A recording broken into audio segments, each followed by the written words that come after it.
Right? Yep. Hi, I'm Robert Orr. I'm an architect from New Haven, Connecticut, and oops, here to talk about silver bullets. How do I advance this? Okay.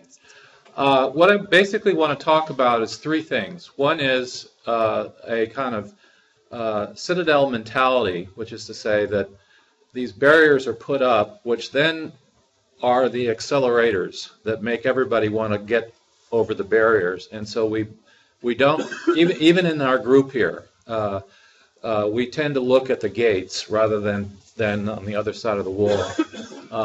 And in medieval times, citadels were often built outside of the town just so that all the mess would happen and it wouldn't mess up the town. Everybody would just focus on getting over the walls of the citadel. The other thing I want to talk about is something that came up in another thing that I was on. Kurt Roloff, I think is his name, the investment banker who talked about the aircraft carrier view. And so projects like this, which is sort of the inspiration where it all started, we don't even ask about what that replaced. And if you look at the city of Paris, the amazing amount of real estate, lives, culture, everything that project replaced, we just focus on the big project. In our own country, we have our own version of this in Albany, which I'm not going to spend much time on this. This is what it used to look like, the state capitol, the vision built, and of course what it looks like in reality with all the stuff around it. So that we built the Paris model, and what even with Zaha. What it looks like right outside of the project, and it's already been mentioned here, the incredibly limited impact on the surrounding areas of these fantastic projects. Already Chuck Morone has been mentioned, but and that is that when you actually get over the wall and look at what people are fighting to do, they're fighting to put in these. This is a large project, but he's shown how this exact same land area, even though this is blight over here, produces more income, more taxes than the new shiny new. Sometimes these silver bullet projects come in masquerading like urban projects. This is a project in West Hartford, Connecticut called Blueback Square. And it looks like it has streets, all the kinds of stuff, but it's really just a shopping center where you come in, you find the garage, and you go in and shop. And they have mixed use. It has apartments. It has all those fancy words, but at the bottom, at the end of the day, it doesn't generate urbanism or the tax base. I'll show in a minute. This is what it looks like on the ground. We took Chuck's analysis to an urban location to see how this works on the same basis. This is a new project in New Haven that was proposed and built. This was the artist rendering as good as it gets. And what I'm going to do is compare quickly this project to a single little project over here, an older building, which on the surface looks like this is way better. I mean, look at that.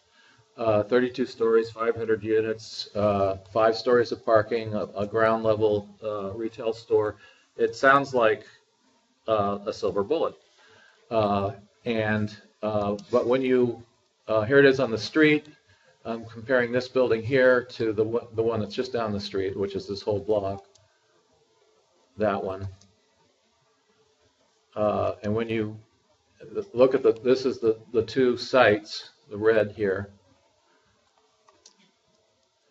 So this one pays $40,000 in taxes, and this one pays 1.3 million. So you think, huh, what's the problem? But when you do it on a square footage per acre basis, this project is paying $88,000 per floor per acre, whereas this project ends up $25,000 per floor per acre, which means that this building actually stops paying taxes at about the 14th story. So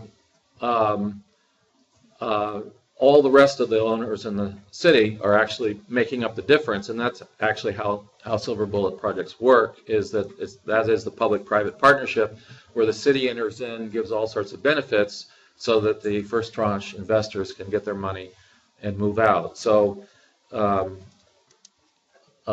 taking the same example, this is another project that is being proposed in New Haven, and looking at it, doing it a different way that would produce more taxes and livelihood. So I'm just going to jump ahead. This is a project in Portland, Maine, on a half an acre. That's something we designed. I won't dwell on that. I want to jump to this, which I presented 2 days ago, and it just occurred to me that it had some lessons. This is a parking lot, and trying to come up with a plan for the parking lot that would bring the price of the units down. I got the units down to about $300,000 per unit. They're 50 units. It's less than an acre. They're mixed use. There's 6 unit in a building. There's 50 buildings, and in a unit there's 6. In a building there's 6 units.